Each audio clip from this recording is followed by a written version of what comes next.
Why we are gathered here today. Blackened waters. How 75% of the Hopi's drinking water became contaminated, and what you can do to help. This is the land of the Hopi and Navajo in Arizona. It is a dry land with an annual rainfall under 10 inches per year. In this arid land, water is life and a precious resource. On the Hopi Reservation, all the drinking water comes from wells like this one.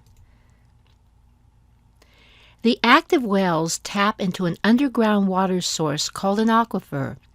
The Navajo Aquifer, part of the Upper Colorado River Aquifer, is the main source of potable groundwater for the Hopi and Navajo tribes. They use this water for farming, livestock maintenance, as well as drinking, cooking, and washing. An aquifer is a geologic formation that contains sufficient saturated permeable material to yield significant quantities of water to wells and springs. A principal aquifer is defined as a regionally extensive aquifer or aquifer system that has the potential to be used as a source of potable drinking water. This map shows the principal aquifers of the United States. For perspective, the locator pin denotes the area of the Hopi and Navajo reservations. This aquifer, the source of water, is now polluted with hazardous levels of arsenic, uranium, and other toxic contaminants. How did this happen? To discover this source of toxins in the water, let's look at the history of mining at Black Mesa on the Hopi Reservation. From the air, Black Mesa looks like a huge hand. The Hopis refer to it as the guardian hand because it protects the water underneath. The Hopi villages are located on the tips of the Mesa fingers, stretching south from the mine. The former coal mining areas are indicated by the red arrows. Since the mid-1960s, several areas above this aquifer at Black Mesa have been the site of strip mining for coal. The mine at Black Mesa was shut down in 2005. When the Black Mesa mine was operating, the coal would be loaded onto long conveyors. Giant metal rods swung back and forth like huge hammers, crushing it into a fine powder. It was then mixed 50-50 with the water, pumped from the aquifer to form a slurry. At the time, Peabody Energy, the company engaged in the strip mining, pumped on the average 3 million gallons of water from the aquifer every day to create this coal slurry at Black Mesa.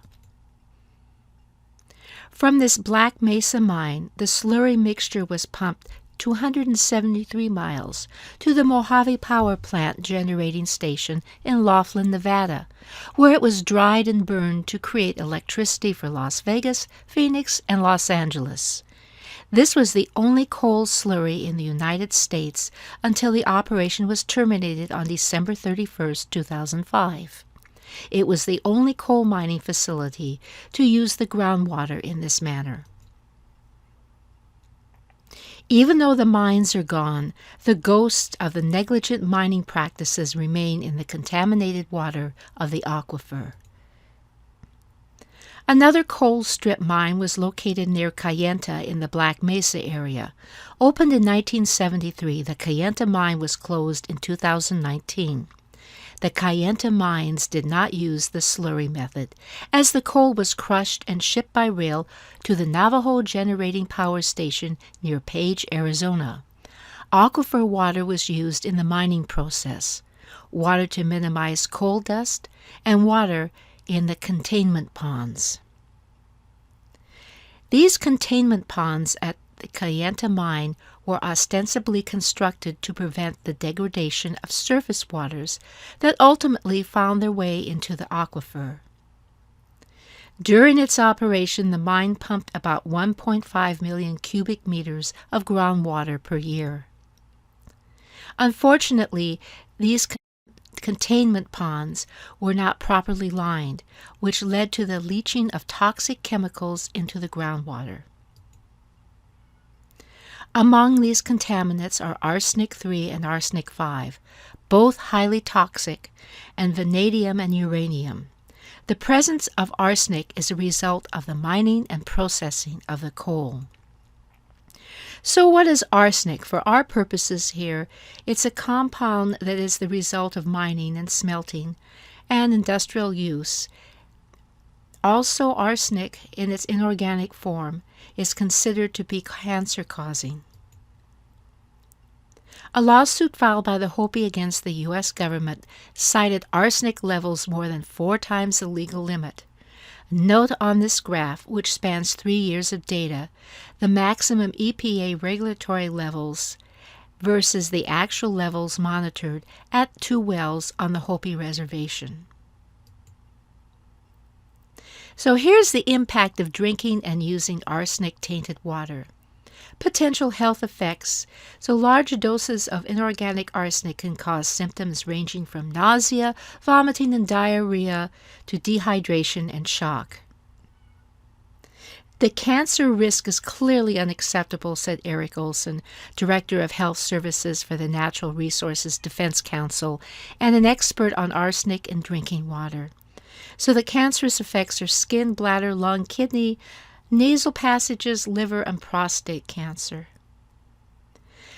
The Hopi also have an alarmingly high rate of asthma, diabetes, cancer, and birth defects, which makes them even more susceptible to COVID and other viral infections.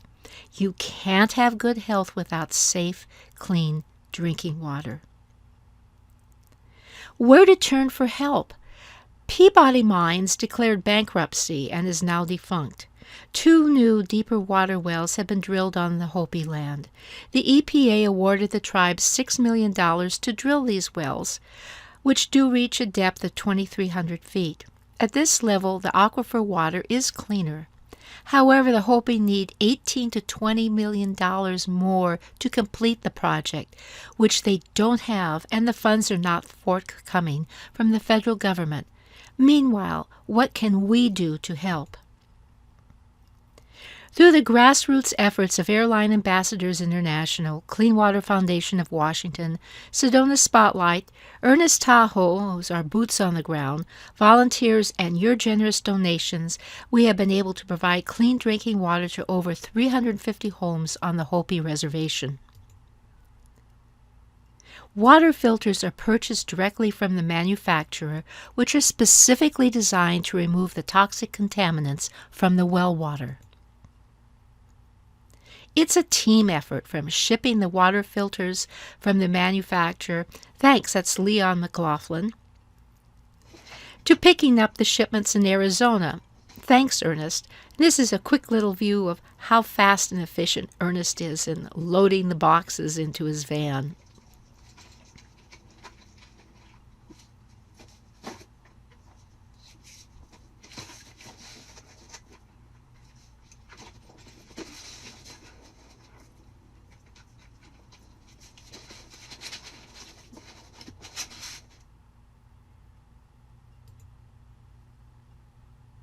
Yes, it's a team effort.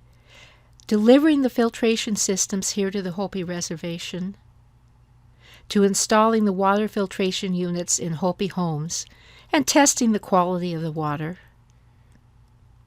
to testing water quality at the wells and using mobile filtration devices. And here are a few of the happy, healthy recipients of water filter systems on the Hopi Reservation.